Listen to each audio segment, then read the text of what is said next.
होली का मजा होगा डबल जब बनेगी दो तरह की सुपर खास्ता लच्छेदार नमकीन मठरी। आसान भी और बेहद टेस्टी भी। लच्छेदार मठरी जिसकी हर परत होगी कुरकुरी और स्वाद होगा लाजवाब। हेलो फ्रेंड, मनीषा किरण के किचन में आपका बहुत बहुत स्वागत है। लच्छेदार खस्ता मठरी बनाने के लिए सबसे पहले हमने लिया है आधा केजी मैदा। अब इसमें डालेंगे हाफ टी स्पून कलौंजी, 1 टीस्पून नमक, 2 टीस्पून क्रश किया हुआ कस्तूरी मेथी, 1 टीस्पून लाल मिर्च पाउडर और 1 टीस्पून अजवाइन। अब सारी चीज़ों को अच्छे से मिक्स करने के बाद बीच में हल्का सा गड्ढा बनाएंगे। इसके बाद हम इसमें डालेंगे लगभग 150 ग्राम देसी घी। घी डालने के बाद अब हम इन सभी को अच्छी तरह से मिक्स कर लेंगे। मैदा और घी को हमने अच्छे से मिक्स कर लिया है। अब आप देख सकते हैं कि जब इसे मुट्ठी में दबाते हैं तो ये आसानी से बंध जा रहा है। इसका मतलब है कि मोयन बिल्कुल सही है और हमारी मठरी बहुत खास्ता बनेगी। अब इसमें थोड़ा थोड़ा पानी डालकर मीडियम हार्ड आटा गूंथ लेंगे।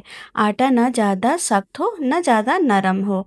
बहुत नरम होगा तो मठरी फूल जाएगी और बहुत सख्त होगा तो परतें अच्छी नहीं बनेगी। मैदे का आटा गूंथने के बाद अब हम इसे लगभग 5 मिनट तक अच्छी तरह से मसलेंगे। इससे आटा में अच्छा सा लचीलापन आ जाएगा और मठरी और भी बेहतर बनेगी। लच्छेदार मठरी का आटा गूंथकर तैयार है। अब हम इसे कपड़े से ढककर कम से कम आधा घंटा के लिए अलग रख देंगे।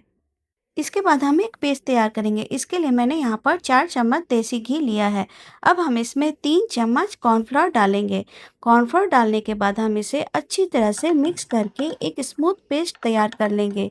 इस पेस्ट की मदद से मठरी में सुंदर लच्छे तैयार होंगे। आटा को हमने ढककर आधा घंटा रेस्ट दे दिया है। अब आटा सेट हो चुका है तो चलिए इसके छोटे छोटे बराबर साइज के पेड़े बना लेते हैं। अब हमारे पेड़े तैयार हैं।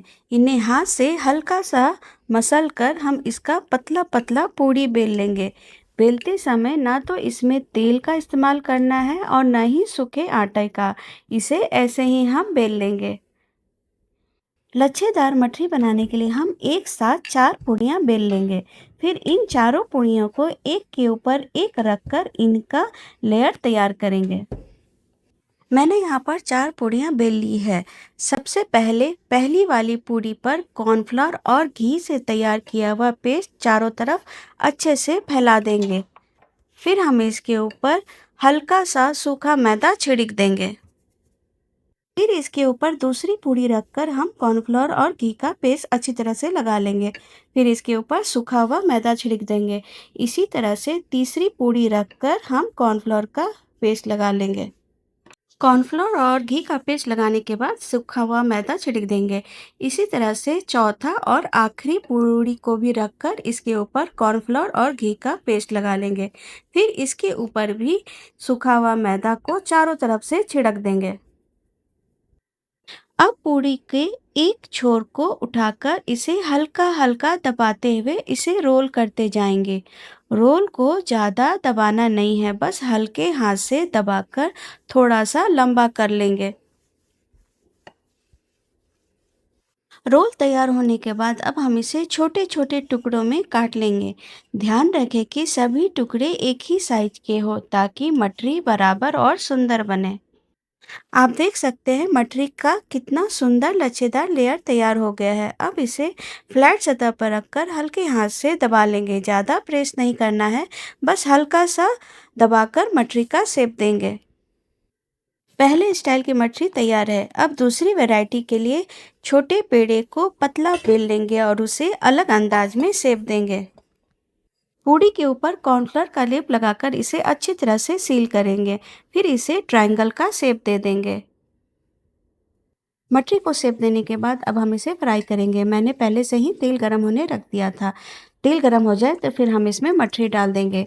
मठरी डालने के बाद हम इसे हल्के हाथ से चला लेंगे। आप देख सकते हैं मठरी ऊपर की तरफ आ गया है और मठरी की लेयर भी खुल गई है। अब हम इसे हल्का गोल्डन ब्राउन होने तक फ्राई करेंगे। मठरी को हमें तेज आंच पे फ्राई नहीं करना है। मठरी को हमें मीडियम आंच पे ही फ्राई करना है जब तक कि ये अच्छे से गोल्डन ब्राउन ना हो जाए। जैसा कि आप देख सकते हैं मटरी अच्छी तरह से फ्राई होकर गोल्डन ब्राउन हो गया है। अब हम इसे तेल से निकाल लेंगे।